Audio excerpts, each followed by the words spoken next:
Hello guys, hello water sign, hello Pisces, Scorpio, and Cancer. Welcome dito sa aking channel. Kapalaran 888.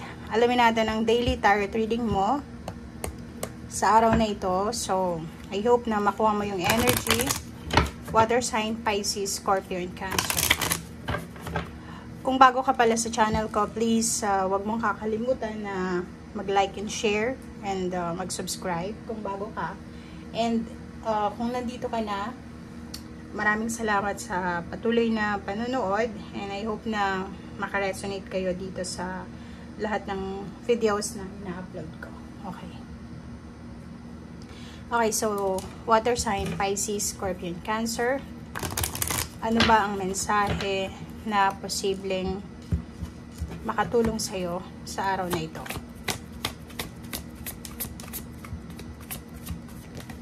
Oops. Okay.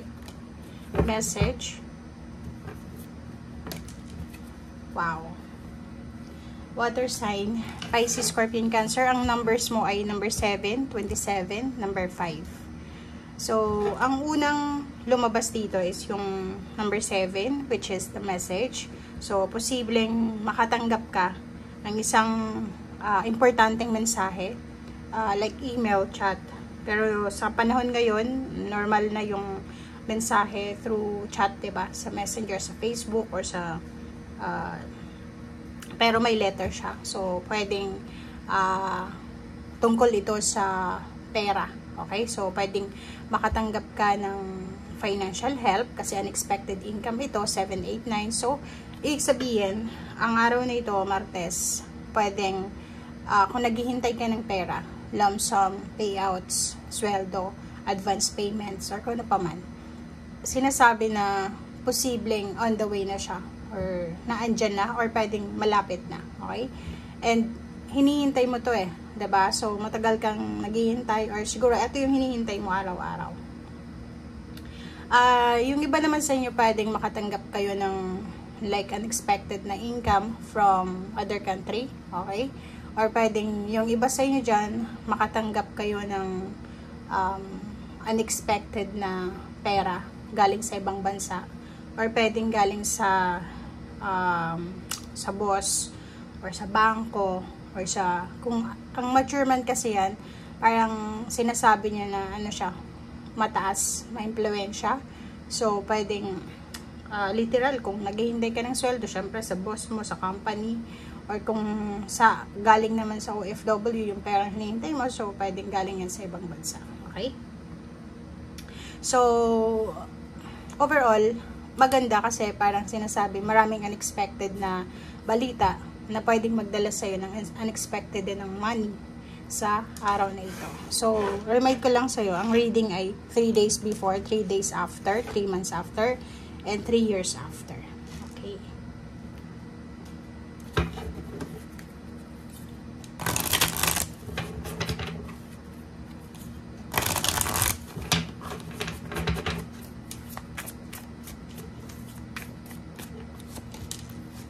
Oh, wow. Okay. So, nakikita natin dito, sa araw na ito, number 35, naka-reverse siya. Pero, since ang reading na, ang deck na to, 1, 2, 3, is guidance, hindi natin babasahin yung reverse.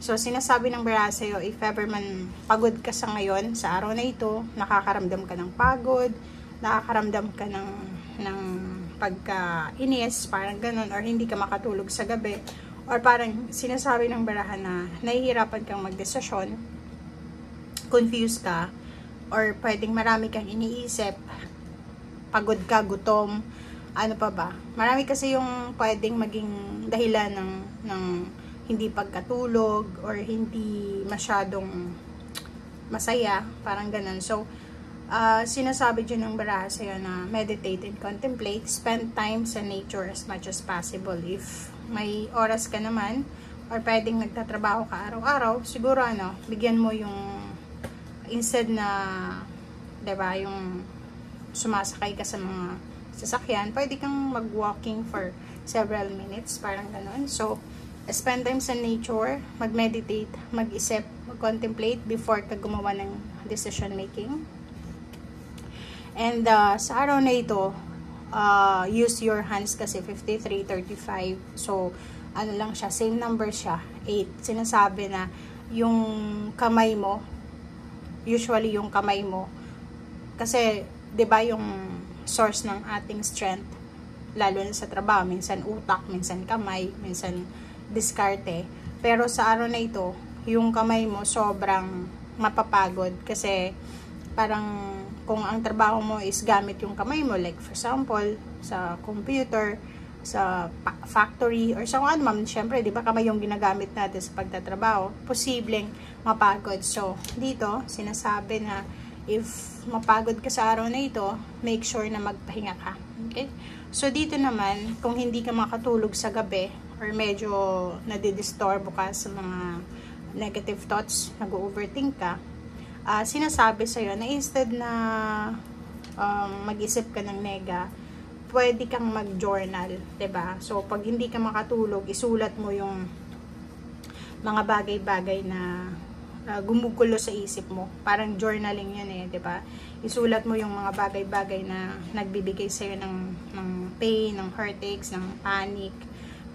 And then after nun, pwede mong sunugan yung sinulat mo na 'yon para mawala na.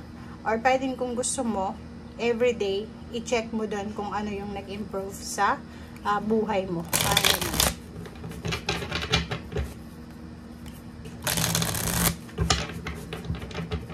Okay, water sign.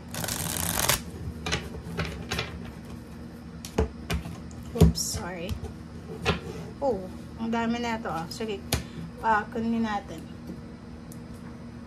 Okay, so first card natin dito is 3 of Swords.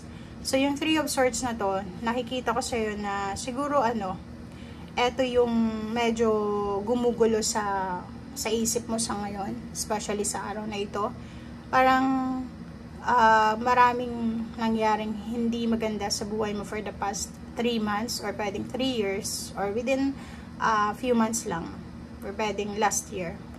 And etong 3 of Swords, sinasabi sa'yo na kailangan mo nang umalis dito sa situation na yan. So, ibig sabihin, kailangan mo nang makawala. Kailangan mo nang makaalis.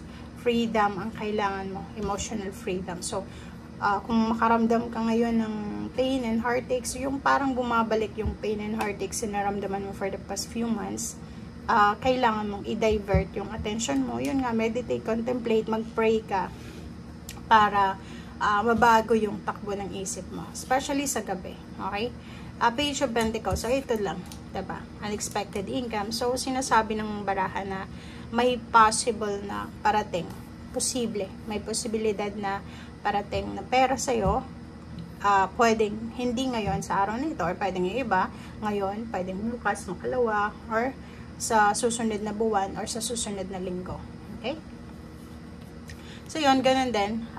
Etong 8 of Wands is etong message. So, inulit niya lang. Diba? So, sinasabi dyan ng bara sa'yo na isang mabilis, parang malakidlat na balita, ang posibleng darating sa'yo na pwedeng magdala sa'yo ng kaligayahan. Pwedeng kung may asawa ka, may partner, may boyfriend, girlfriend, tungkol sa inyong dalawa. Or pwedeng sa'yo lang, or pwedeng related sa karelasyon mo, or pwedeng si family members mo. So, 9 of Cups, etong balitang ito, financial siya and emotional, na pwedeng magdala sa'yo, sa isa sa kakilala mo, isa sa miyembro ng pamilya mo, pero literal siya, asawa, girlfriend, boyfriend, parang ganun, na magdadala sa inyo ng, yun talaga yung good news na hinihintay mo. So, parang nakikita ko sa'yo dito na sobra-sobra yung happiness, excitement, and then, yun, sobra kang contented sa kung ano man ito na darating sa araw na ito. And 0 the Fool, sinasabi ng baraha sa'yo dito na etong balitang ito na darating sa'yo ay posibleng magdadala din to sa'yo ng pagbabago. Okay, so, eto yung new beginnings, new start. Pwedeng ano to, good news to sa'yo or sa parte ng pamilya mo tungkol sa trabaho. Like may magsisimula ng bagong business, bagong trabaho, bagong relationship, may kakasal, or pwedeng may magandang balita ka doon sa kaibigan mo na matagal mo nang hindi nakakausap, or mga relatives. Okay guys, so yan ang sinasabi ng baraha. Maraming salamat and see you again. Bye!